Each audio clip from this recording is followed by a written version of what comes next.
This is Defenders TV Podcast, episode 130, about The Punisher, season 1, episode 9, Front Towards Enemy.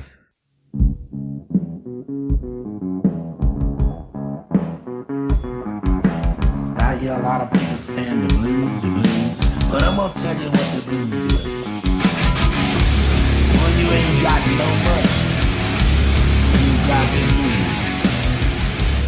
When you ain't got no money. Welcome back, fellow Defenders. This is Derek from Defenders TV Podcast, and we're on episode 130 of our podcast, talking about The Punisher, season 1, episode 9, Front Towards Enemy. Hello there, fellow Defenders, and Merry New Year. I hope it is fun and exciting for you all. This is your other host, John, and welcome back to Defenders TV Podcast in 2018, our first episode, where we put our front towards the enemy. Yeah, welcome back. Happy New Year. I hope you had a good break over Christmas. We didn't get much of a break from the podcast. We still have our one out every week. Unfortunately, Chris is still on his break from podcasting at the moment. He's still in South Africa. He'll be away for a couple more weeks, but we'll definitely be back for our finale episode for The Punisher. In military terms, he is missing in action. Although we know where he is. Yeah, but do we really? He keeps putting up beautiful photographs across the ocean. But alas, we don't know whether it's just all in our minds. It may not be reality. We have watched too much Black Mirror over the Christmas period, where reality and virtual reality get blurred. And he is a techie, so... Yeah, I was wondering where you're going with that. Yes, so unfortunately it is just myself and John, but we'll keep you entertained, hopefully, for the rest of this podcast, all about episode 9 of The Punisher. And if you haven't yet joined us over in a Facebook group, come join us at facebook.com/groups/Defenders TV Podcast. Yes, and please share the love in 2018. Let's make this a good year. Please head on over and subscribe to the podcast. Rate us, review us on any of your favorite podcasts. You can head over to iTunes, or should I say Apple Podcasts, over at defenderstvpodcast.com/iTunes. We're also available on Google Play, and just search Defenders TV Podcast on your favorite podcast catcher. And finally, if you want to join us over on Twitter, you can get us at DefenderCast. We just recently put up our top points of 2017, our top Marvel moments of 2017. We started as an idea of doing top 5 points, but ended off with about 25, I think, from last year. Big year for Marvel. Loads of movies out. Many Marvel Netflix shows. We had 3 of them last year. And we're coming up on a big year again this year with Infinity War. We've got Black Panther. We've got Jessica Jones coming up. The rest of The Punisher for us coming. And loads more to come. Probably, I think Luke Cage season 2 as well. Yes, and for the Marvel moments of 2017, a very popular tweet was the coming together of the Defenders, where all 4 of our heroes come on and get together to fight the evil hand. Not too much love shown for Thor Ragnarok so far, other than from myself. Not too many retweets or I heart Thor Ragnaroks. But there's still time, so please head on over to our Twitter feed at DefendersCast. And of course, maybe share your moments, or your marvelous Marvel moments of 2017 as well. I think it's just because Thor Ragnarok is the most recent. I think that's all it was. It could be, definitely. Yeah. But I think with that, let's get on with our war journal for Punisher Episode 9, Front Towards Enemy. Derek, what are some of the episode details? This episode was written by Angela Lamanna. It's the first time writing an episode for The Punisher, but she was story editor on the whole season, so she has been involved all the way through this season. She also wrote the penultimate episode of the wonderful TV show Hannibal. The Number of the Beast is 666 was the episode, and John, you reviewed that over on TV Podcast Industries when you were doing your coverage of season 3 of Hannibal. I did. I loved that show. In the same way that I love food as well, just not items of people's anatomy. No, but they are fascinating and really, really good discussions about those episodes. I wish we'd been able to get back to do the other 2 seasons of that show. Definitely. When I saw that this was being both written and directed by people who were involved with Hannibal, I got very excited. That was a class show, just like this one is turning out to be as well. Yeah, as Jordan mentioned, this episode was directed by Mark Jobst, who directed an episode of Hannibal Aperitivo. I believe you also covered that one on your coverage as well. He did also direct 2 solo outings for the Defenders before. He did an episode of Daredevil, season 2, episode 3, which was New York's Finest, and he did Luke Cage, season 1, episode 5, just to get a rep. So great to have him back on this episode. John, do you want to tell us what they gave us with your synopsis for the episode? Sure. As Madani continues to blame herself for Stein's death, Lewis executes a series of bombings throughout New York City, witnessed by Frank and Micro. As the terrorist alert rises in New York, Lewis sends Paige a letter, believing she will side with his cause as she had with Castle. When she doesn't, he contacts Paige as she participates in an on-air debate between herself and pro-gun control Senator Ori, and threatens her life and the lives of those at the Bulletin. He hangs up after he issues his warning, Sic Semper Tyrannis, that is recognized by both Castle and Curtis, reciting his unit's Latin phrase, thus always to tyrants. Curtis immediately goes looking for Lewis, ending up at O'Connor's house where he finds Lewis's bomb-making supplies and O'Connor's decaying corpse, only for Wilson to overpower him and tie him to a chair with a claymore mine strapped to his chest, with front towards enemy. As Castle waits outside Lewis's home, Micro tracks his cell phone signal to O'Connor's address, where Frank finds Curtis and saves his life after convincing Lewis to disarm the bomb. Castle proceeds to escape from the police after Lewis calls in the police to aid his escape and keep Frank at arm's length. Meanwhile, in a bar, Madani summons Dutch Courage in anticipation for Stein's funeral, where she hopes to make a grand gesture in his memory. As she gets up to go, Lieberman introduces himself to her at the bar and not only reveals Rawlins' name to her, but also his work with Castle, just as a police car dashcam footage on the news captures Frank's image escaping the scene of a bomb factory and raising his public profile and continued existence. Yep, Frank is in the wind and is now absolutely captured on camera. Yeah, he's back alive for the world to see. I think it was quite interesting seeing the comparatives that they showed as Frank was shown on screen on the dashboard cam compared to him standing in front of the American flag covered in blood, which was the image from Daredevil season 2. It's quite interesting to think that he's been off grid now for that long. It's been such a long time since Daredevil season 2. Quite cool to put those together. Yeah, definitely. But on with our top 5 war journal points. Our first one, Madani wants to make a statement. She wants to make this grand gesture, as her mother says, to the men and women of Homeland Security who are going to be attending his funeral. All to do with her action and Sam's action with regards to Kandahar, that this is still going.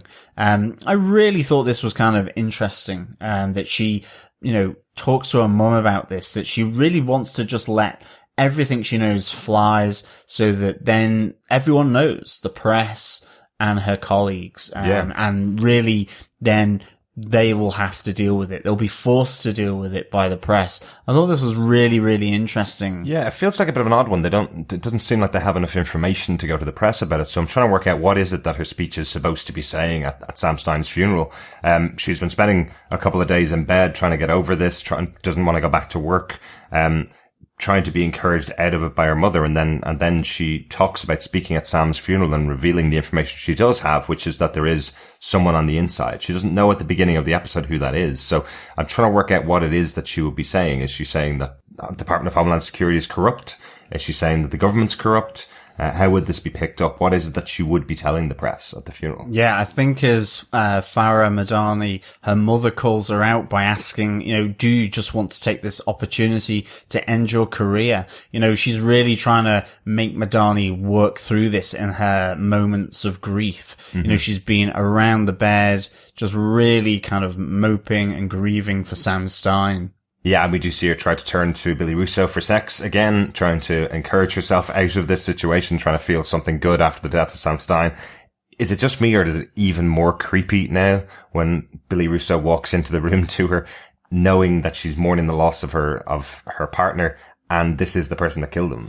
This is a really difficult kind of scenes for me to watch now. Yeah, there were a few moments there when, she goes, how would you know you weren't there? He talks about the knife, that it's Sam Stein's fault. He was the one with the gun. Mm-hmm. The interesting thing here as well is that, Madani does let slip that it was a trap and that, she was absolutely aiming to draw out the people involved here. Yeah. And, we're left with that really interesting image of Madani leaving the room. It still looks like a hotel bedroom. It really does not look like an apartment bedroom. Yeah. But it shows her leaving her apartment bedroom with Billy Russo really contemplating what she's just said. And you're kind of thinking, what is this guy going to do? He is absolutely just the most distasteful human being, really, portrayed so creepily calm by Ben Barnes.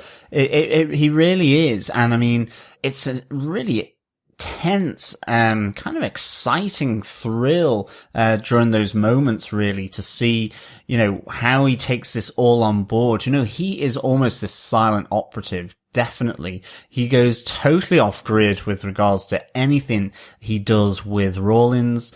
So you just wonder, he's still hidden. He's still in the shadows.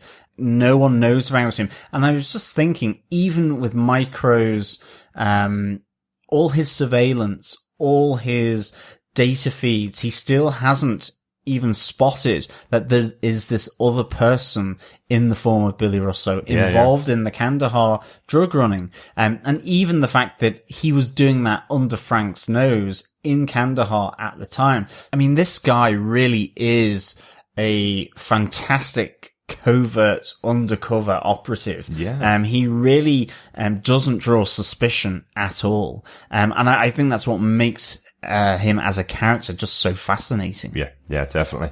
One of the other things I did like about the scene was having Shura Aghdashloo back as Madani's mother. Really good to see her back in the show. It's one of the things that's working really well for me on The Punisher is they have a bigger cast, it feels like, than the other Netflix shows have had. So it's kind of feeling a bit more like a city, more like something that's taken place in a bigger situation than things like Iron Fist, for example, which had much of a focus on the Meachams, which were just 3 members of one family, whereas this seems like there's many more players involved in this particular show. So seeing some of these characters coming in for 1 or 2 episodes here and there, things like Lewis's father came in for 2 episodes, 3 episodes. We have Rafi, isn't it? Her boss who comes in, Madana's boss who comes in for a couple of episodes here and there as well. Yeah, he was in again in this episode. Mm-hmm. He's kind of like her sponsor. He's almost kind of advocated her through her career. And is really being protective of her career as well. And I think, again, it's just another nice little piece of her immediate, I suppose, professional and private family, which is so good. And you start to get a sense, or you start to get those questions come back, which is, who is Rafi? All we know is that he's kind of like, has been her boss. Is he in some ways involved in this? Because she doesn't open up to him about any of that. He's kind of just really asking the question, what is going on? And maybe it's as simple as that. But every so often, these new people, they just disrupt the waves and the flow, which get you asking questions, really brings a little bit of intrigue. It's really, really good, I think. Yeah. And certainly to see Shura Aghdashloo back is really, really good. Yeah. I love, this lady. I think she's so good. Such an interesting actress, I think. Yeah. Such an interesting voice as well. Great to see her on the show. Right. 2 episodes ago, we were left with Lewis in his house about to start making bombs. We finally see his plan in this episode. So our War Journal point number 2 is Lewis unveils his plan. Very interesting. This is partly inspired by what we thought. We didn't really know exactly who he was going to go after with his bomb. He definitely has a bigger plan than I thought he had. I think one of our theories was that he was going to be going after the courthouse where the teacher had been arrested and brought in for carrying a weapon. That seems to be what's inspiring him, but he's definitely doing something much bigger with it than I thought. Yeah, I mean, here, I think we really have Lewis turn. I think this is really interesting because he's been gone for a couple of episodes. We last saw him with a pressure cooker about to start, constructing his homemade bomb. Mm-hmm. And then we see atop, one of the skyscrapers, Frank and Micro. They're doing surveillance on Madani, and then all of a sudden you get the explosion down at street level. And he blows up 3 buildings. So he has got grand ambitions here. And I mean, it's really interesting, I think, for this character, Lewis. We're kind of going, how is he going to kind of come into contact with the Punisher? Yeah. Or is he even? I think here we see how he's going to come into contact. He sends his letter to Karen, really telling her that he has lost his faith in the apparatus of the state, that they are actually subverting the Constitution that provides the freedom, the justice, and the equality that he believes is afforded to Americans through that large and great document, the Constitution. So he's really going after, about 3 buildings here, including the ATF building, which I can't remember what that stands for. Yeah, it's alcohol, tobacco, and firearms, if I'm not mistaken, are the 3 big ones. So obviously they were the ones that have the firearm laws in the US. So a very specific target there among the other targets that he's trying to take out as well. But I think here we really see him completely unhinged in what he's doing. He sees everyone as a threat.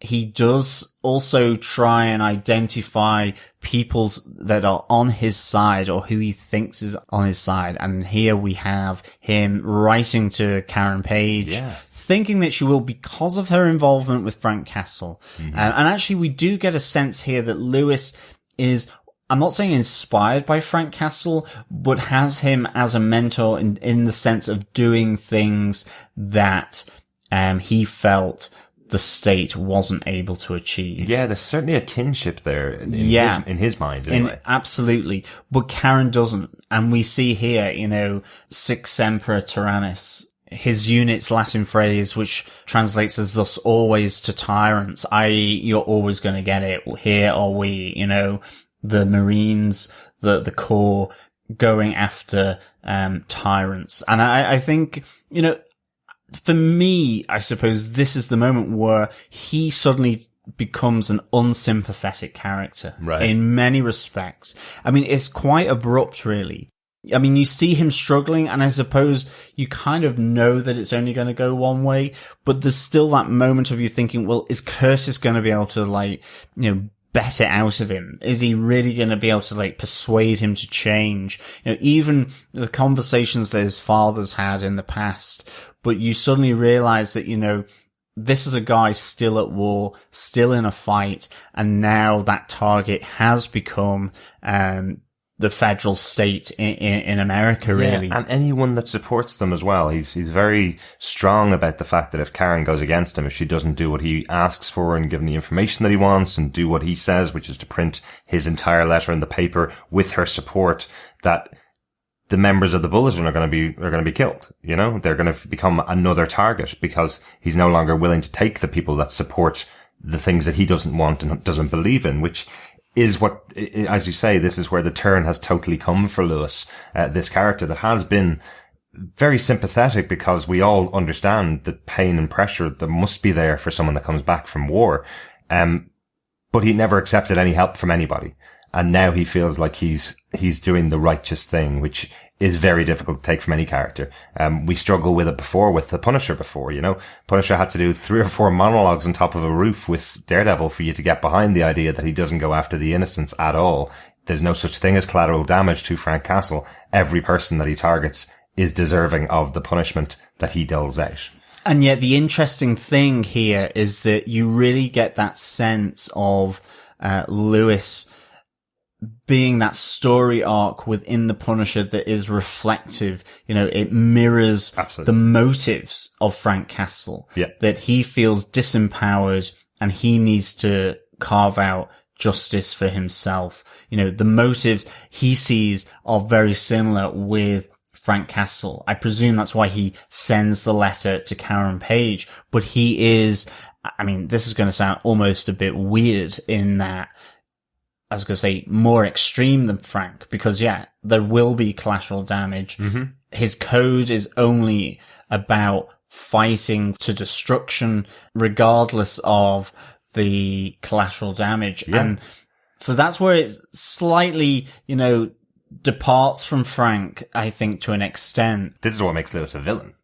Absolutely, but I do love the fact that the mirror is held up here between Lewis, between Frank, in terms of being veterans, in terms of being people who have had what they consider injustice done to them, and how that has spiraled. And in many respects, even though Lewis departs from Frank, they're still going in roughly the same direction. To some extent, I think, as well, and I think that's a really interesting use of this character, to hold that mirror up to Frank and really see that whilst there's a certain similarity of motivation based on injustice, or the feeling of that in terms of Lewis, he is going after effectively society. He believes that the society is wrong. Yeah. Frank believes that individuals within society,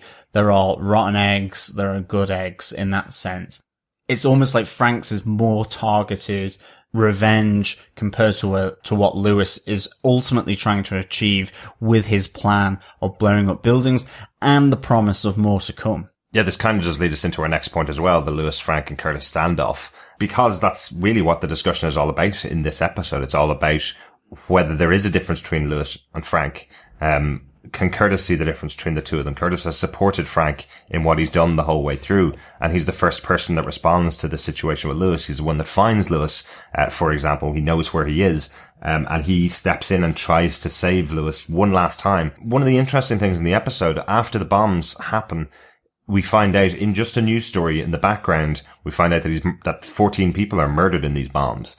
That's a death toll. It's quite interesting to see that they kind of brushed that into the background a bit so they could still have that conversation with Lewis. But it's 14 innocent people that he's murdered, effectively, by planting these bombs and taking this stance that he is against the government and a war has begun that he's going to lead without any backup, without anybody else on his side. He's going to lead a war against the government. This is a huge choice for this character, and again, this is what turns him into the villain, not our hero Frank, where Frank is trying to solve the crimes that the police won't or can't solve because of police corruption. It's a very different situation between the two of them, and you can see Frank's blood boil the more Lewis compares himself to him. Yeah, I mean, it's interesting you say that. It's really interesting that, the letter sent to Karen, it's almost slightly analogous to, the pinning up of notices, on the Declaration of Independence during the American War of Independence against the British. I mean, to some extent, and it's kind of interesting. It's like, when does something become a romanticized rebellion? When does something become an act of terrorism? Do you know what I mean? It's really interesting, I find. It's certainly an interesting discussion, definitely. For me, it's usually if there's a form of a movement behind the person, if there is a movement that has been started, rather than a guy going into his basement and building a bomb out of a pressure cooker and putting it into the ATF building and blowing it up. He doesn't have anybody behind him.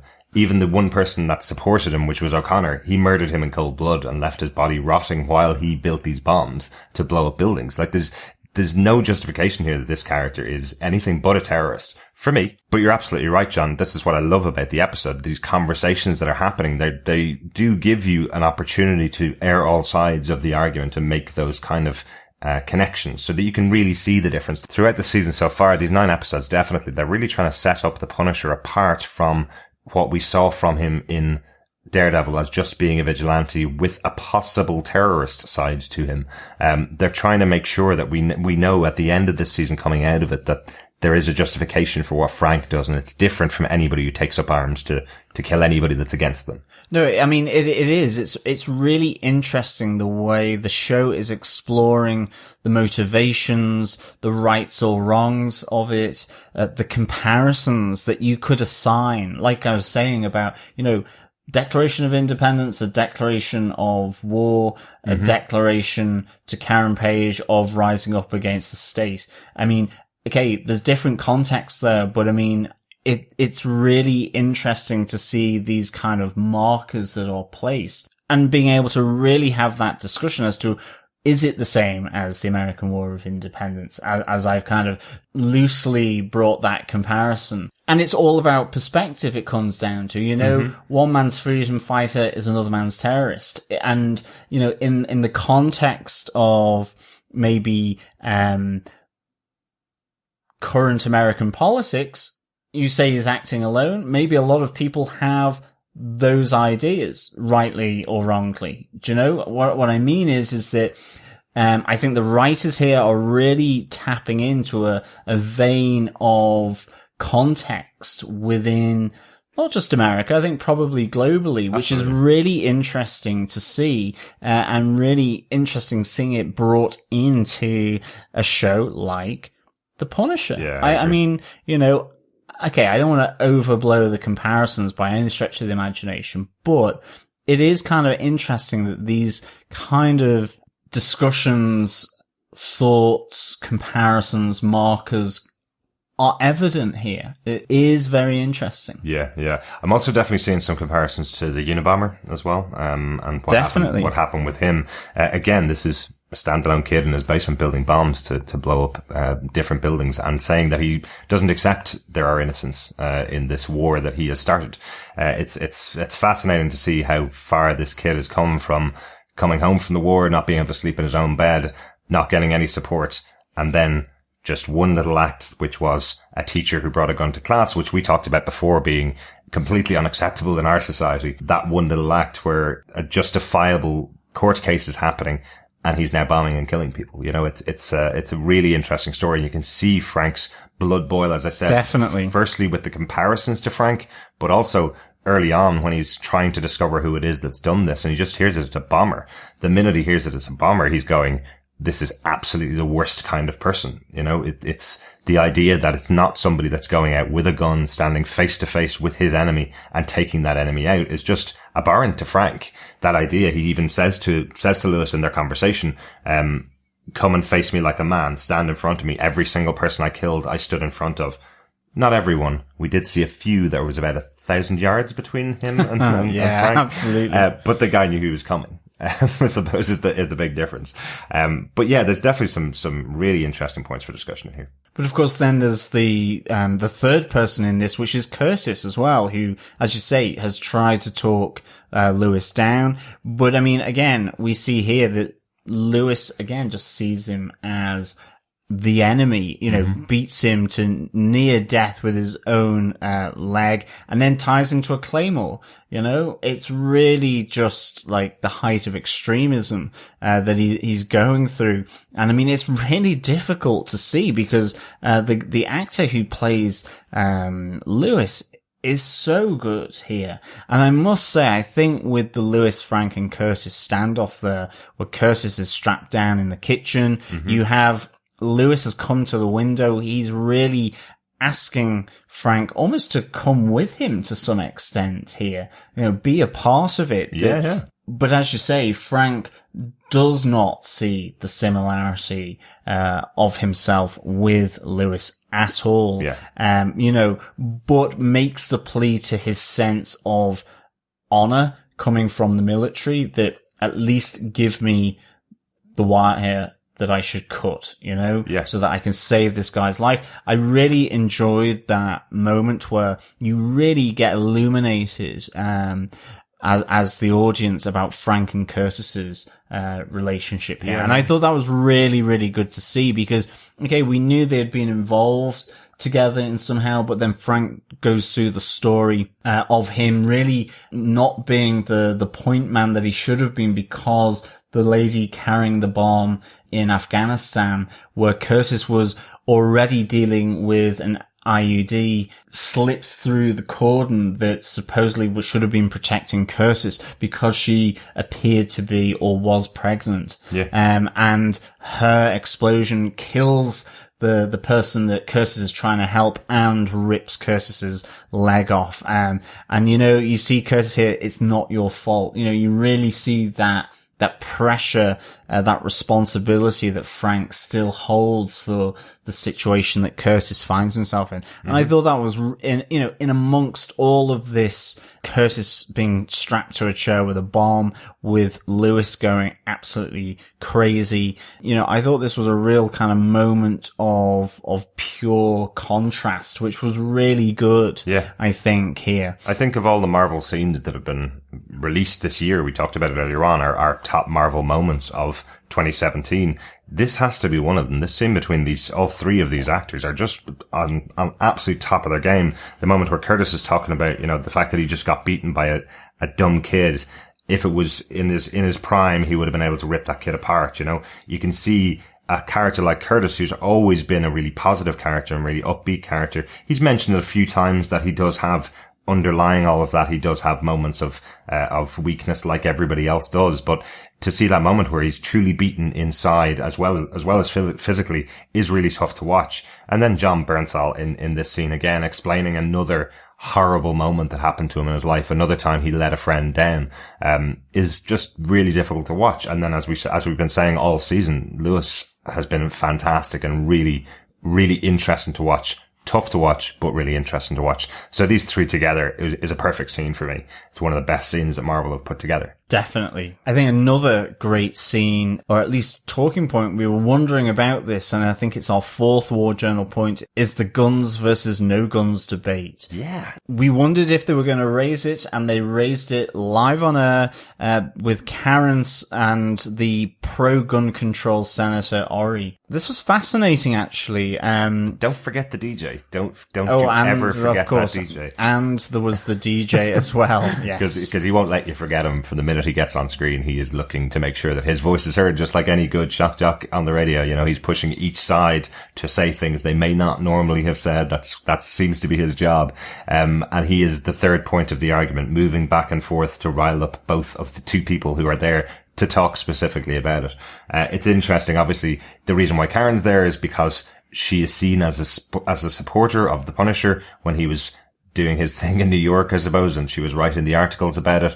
She obviously received the letter from Lewis as well, so she's seen on one side of the argument. And then Senator Ori is kind of using it to promote his side of the argument, which is an anti-gun lobby. So some really interesting sides to this argument. And I was really shocked when I saw this first, that they were taking it so head on this show. They're definitely not avoiding having this discussion. No, not at all. And it's really interesting. I mean, it's funny, actually. I think from the point of view of Lewis and Frank, and I think then again here with Karen. I don't know whether it's just me, but I feel as though Karen speaks on shifting sands, and maybe that's what any good journalist needs to do. In the sense that, there is that moment in this interview where they're talking about the letter from Lewis, which she has posted into the bulletin with a response, which is absolutely complete in refuting the arguments that Lewis puts out. Mm-hmm. And yet you do get that sense from Karen is that should she then really support Frank? I think it's a difference in scale, I think, to be honest, and it's a difficult one.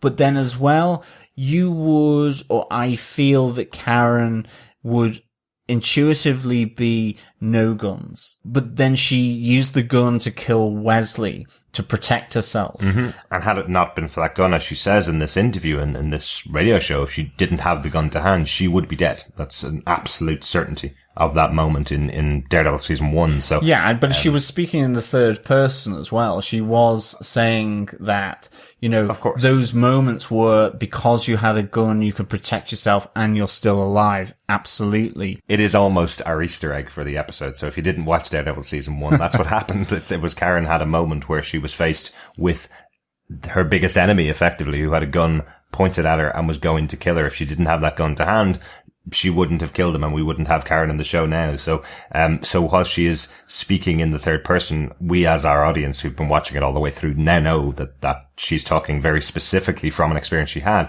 And I think that's why she gets so riled up with Senator Ori, who is an absolutely no guns person. His concept is to get rid of all guns, less crime. No guns, no crime is kind of his attitude, which is definitely not Karen's. It feels like she's obviously supported Frank all the way through after having a conversation or two with him. And again, if she had no gun available to her, the people that did, who may have gotten them illegally, then they would have killed her is kind of her concept. And I think it's really interesting that we then get that dichotomy with Senator Ori, that even though he is very much reduce guns, limit guns, pro-gun control, he needs the guns of Billy Russo's anvil in order to protect himself, advocating a pro-gun control stance. Yeah, absolutely. And it's even pointed out by the DJ at a moment during that interview. Obnoxious though he is, he does have a very good point. He's effectively saying, I don't really know why Senator Ori's sitting here across from me saying we need less guns. This kind of stuff wouldn't happen if we had less guns, when there were 0 guns involved in this situation. This bomb that went off, or these 3 bombs that went off, were homemade. They had nothing to do with guns, and they killed 14 people. So even if you got rid of all the guns in America, this would have still happened, is the point. So it feels like what they're trying to say is, about this character of Senator Ori, because he does look pretty slimy as well. There's something very House of Cards about him. Yeah. And being a pro-gun control kind of person like I am, it's quite difficult to watch someone like that there. And effectively what they're saying is, don't use a platform. Don't use every platform to forward your agenda. Whether you feel your agenda's right or wrong, that you don't have to use every single opportunity to forward that agenda on everybody else, because you may not be talking to the right audience. And that may hurt your campaign. It may hurt what you're trying to promote as well. Yeah, completely. And I do think he is not the best advertisement for pro-gun control. He does seem slightly shifty, and certainly that becomes even more so when he hires Billy Russo's. But I think as well, the interesting thing that didn't really necessarily come out here is that because you're pro-gun control, that doesn't mean to say that there are necessarily no guns. Mm-hmm. It's to say that they are rigorously controlled. Mm-hmm.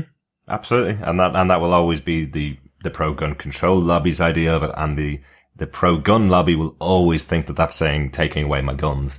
It's a really difficult conversation to have, and it's great that they faced it head on. It was just really interesting to me that you have someone like Karen who's telling Daredevil over and over again, you can't go out in the streets and protect everybody like a vigilante, leave it to the police. She tells Frank in this episode, leave it to the police. You are here at this moment, leave it to the cops. They're the ones trained. She's on a radio show here and she's saying, if I didn't have that gun in my hand when a gun was pointed at my face, I'd be dead right now. So she's speaking from personal experience about it. You've got the DJ who's saying, don't use my show to promote your agenda. That's not what the show's for, to Senator Ori. And you've got Senator Ori saying, take guns out of the hands of everybody and we wouldn't have incidents like this, when there would be incidents like this without guns. So all of them speaking in different ways about the same topic, and all of them have a very different opinion about what would have happened and what could have happened. And particularly Senator Ori and Karen have quite contradictory stances as well. Yeah. They're not consistent. And it's really infuriating to see that. I think it really is. But it feels like the show is trying to start the conversation rather than give the answer. And I think that's a good thing. I think to be fair for the show, so far it's done a great job of giving more information about it than I've probably heard talked about on TV for a very long time.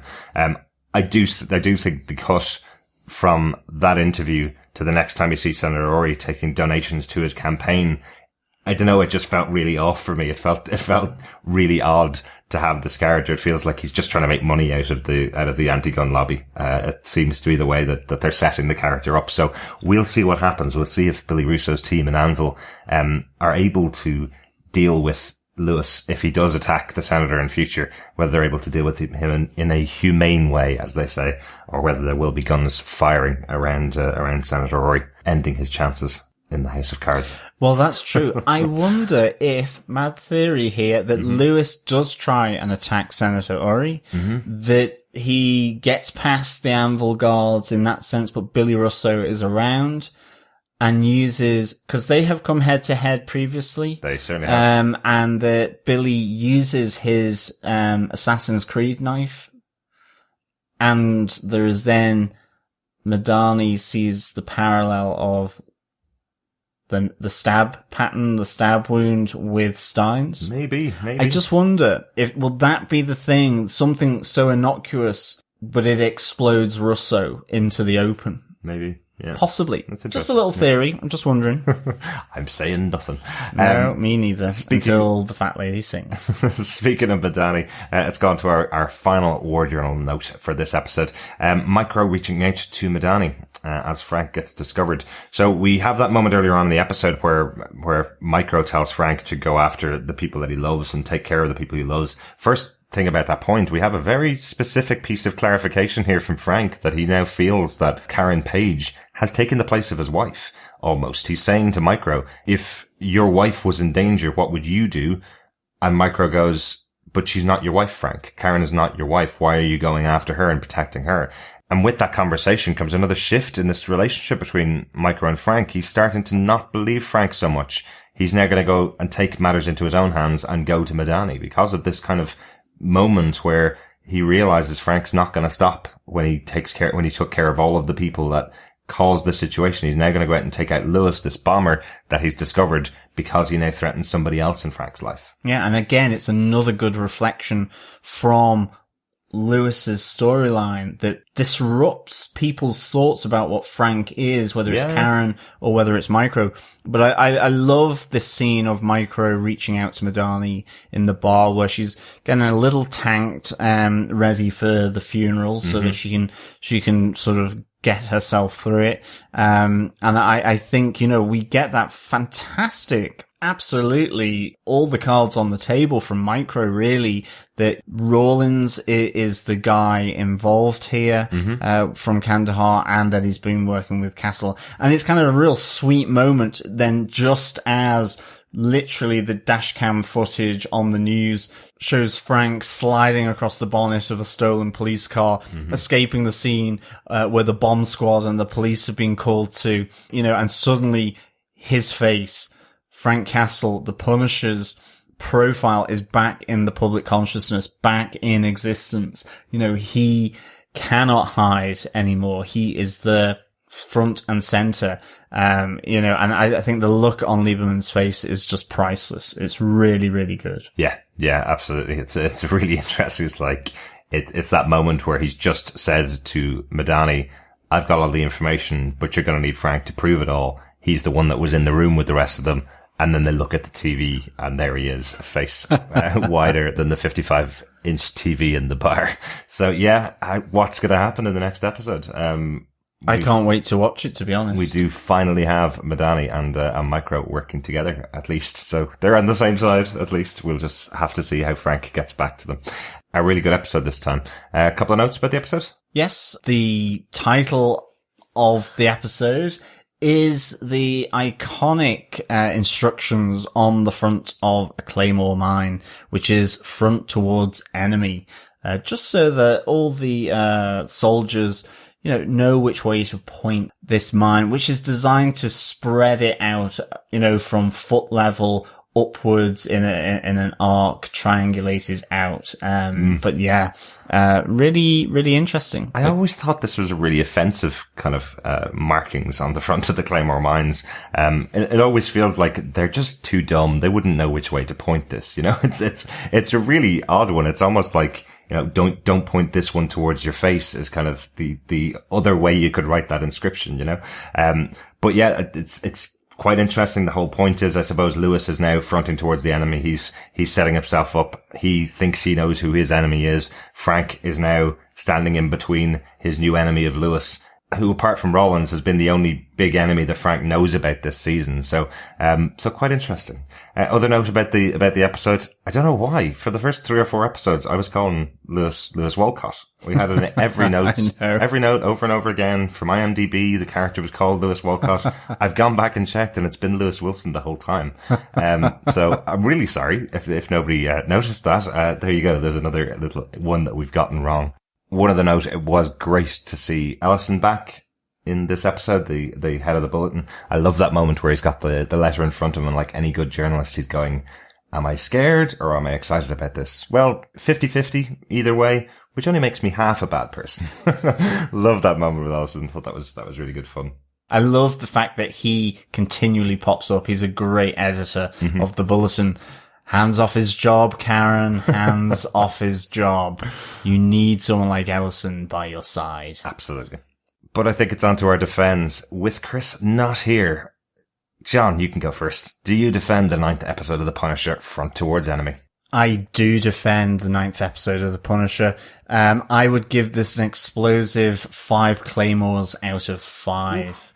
I absolutely was riveted by this episode. First of all, even though we saw Lewis putting the pressure cooker bomb together, because he'd been out of the picture for 2 episodes, just to see that image at the start with Frank and Micro, and the bomb going off at street level, I thought was really affecting. I think the issues that it brought up with regards to internally within this series, what's Karen's view on the bombings, people protecting themselves, what is Frank's view on bombings, what is Lewis's view on bombings, all of these things. It brings up explicitly that discussion of gun control or no gun control and whether that representative of liberty or not. It has a really touching moment of Madani with Stein, still grieving for Stein, trying to prepare for Stein's funeral. What's she going to do? She really does want to throw in the towel, and is pulled back from the brink by Micro reaching out to her, at the end, where he effectively, blurts everything out to her.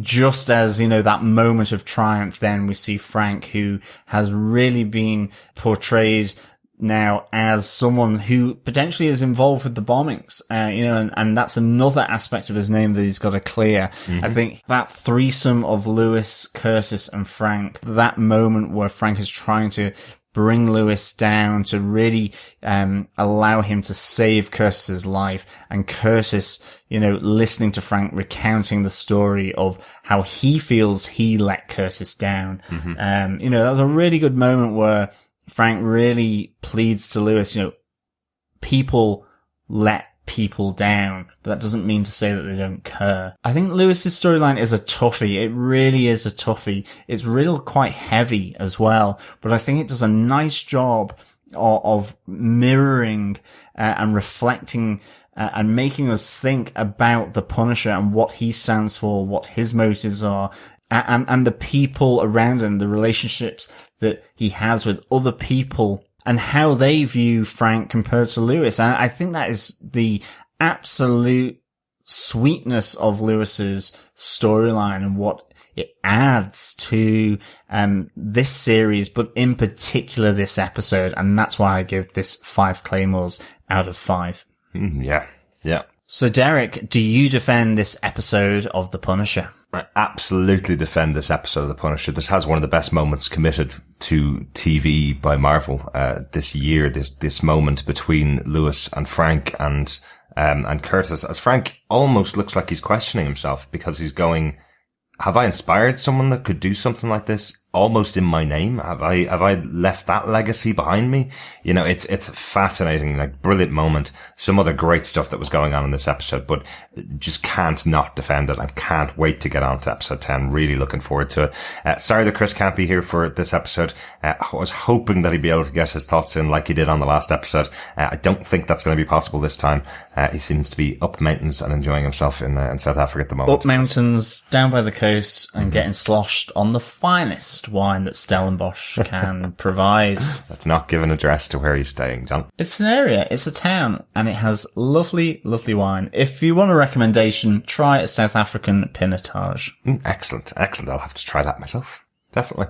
I think it's time to get on to our feedback for the episode. If you want to email us in with any feedback, you can email us at feedback@defenderstvpodcast.com. We've only got a couple of episodes left of The Punisher, so if you want to send us your thoughts on the entire season, just mark it with full season notes or something like that when you're emailing it into us. You can, of course, come over and join us on our Facebook group at facebook.com/groups/DefendersTVPodcast, where we have posts up for each of the episodes where you can discuss any of the points that you want to talk about.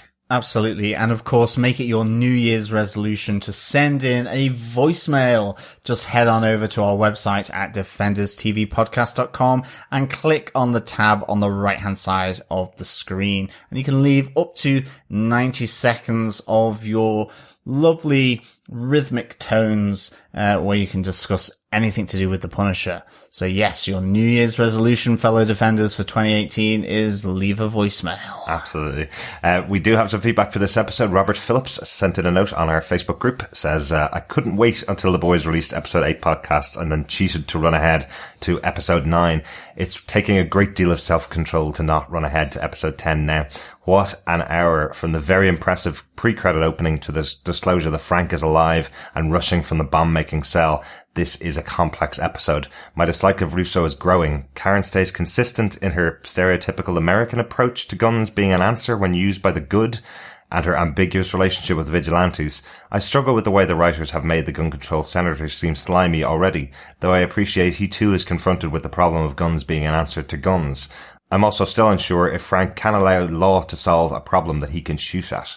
Interesting thoughts there, Robert. Yeah, it's a really good episode, though. As we said, we've mentioned a couple of the kind of things that you're saying. Yeah, the idea of having the senator be a bit of a slimy guy. Yeah, totally understand that. I think a lot of us from the UK and Ireland probably have this opinion when we look at gun culture in America as well. It's kind of, we come from this predisposition of, well, we don't have guns. None of us have guns around us. Why would they want guns? This idea that only good people can have guns, and if good people have guns, then the bad people will be kept at bay. Well, that's the police's job. They're the people that are supposed to be patrolling our streets and helping us and protecting us from people with guns. Yeah, absolutely. And police invariably are without guns, but will use pepper spray or tasers to do sort of non-lethal forms of takedown, I suppose, in that sense. Yeah. It's just really interesting how discussions can be framed depending on the context in which you live in, really, I think. And I think, seeing Karen and the gun control senator both seemingly sort of inconsistent in what they're doing to some extent. It is really fascinating to see. I also completely understand your pain, Robert, about not being able to run ahead. Some people won't allow us in this line of work. Derek. Yep. That's why you get paid the big bucks, John. Yes. We are billionaires. And just on the last episode, some feedback about some things that we kind of got wrong or people didn't enjoy about the last episode. Salima Kisler says, I'm listening to the podcast about episode 8 now. Regarding the bit about Frank and Sarah's age, they struck me as late 30s, early 40s because of Frank's long military career and both of their established families, kids well past infancy, etc. It led me to look up John Bernthal's age, and he's 41. That was totally my fault, Salim. I looked up Ben Barnes' age, and he was 34 last year, so he is the younger of the two. My feeling was, because himself and Frank were in the army at the same time, that both of them had young careers in the army. So yes, John Bernthal is about a month older than me, actually. He's 41, so that is hilarious. That makes a lot more sense then. Well spotted, Salim. Absolutely. I think what with getting Lewis Walcott and then now looking up Ben Barnes instead of John Bernthal. Yeah. Age is really setting in for one of our hosts on Defenders TV podcast. Oh, I don't mind. If you find anything else that I've been inconsistent about for the season, please let me know over at feedback@defenderstvpodcast.com, just like Robert Phillips did. He says, lovely job, chaps. I have to take issue with Derek O'Neill's parenting advice. Having pulled the plug on the internet and then sent Zach away, I'd say keeps the consistency of the punishment, but means Sarah doesn't have to suffer the contained rage of her son. I still stick by it, Robert, to be honest. The idea that you can punish your child and then send them away so you don't have to suffer them whining, I still think that's bad parenting, personally. I think pulling the plug on the internet and then sending him out to take out his rage on other kids. He's carrying a knife. She knows this, You don't send him out of the house. Maybe she just didn't want to get stabbed by him herself. Yeah, self-preservation. Absolutely. And of course, Robert does go on to say, John Harrison, please, please, please do not let us know about your moose measuring shock horror. Yes. We won't be talking that again. We won't be talking about that again. Thanks so much for all the feedback. Great to hear from you. Keep them coming in for the last couple of episodes of the season. Again, if you want to follow us over on Twitter, you can follow us at DefendersCast.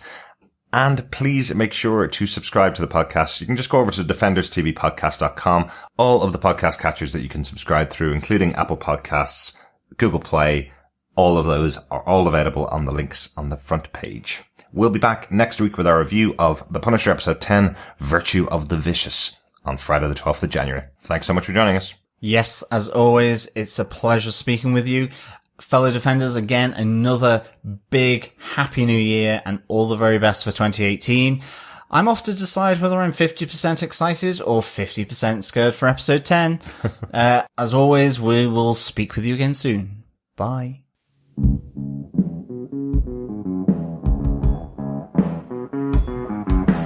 I hear a lot of people saying the blues, but I'm gonna tell you what the blues is. When you ain't got no money, you got the blues.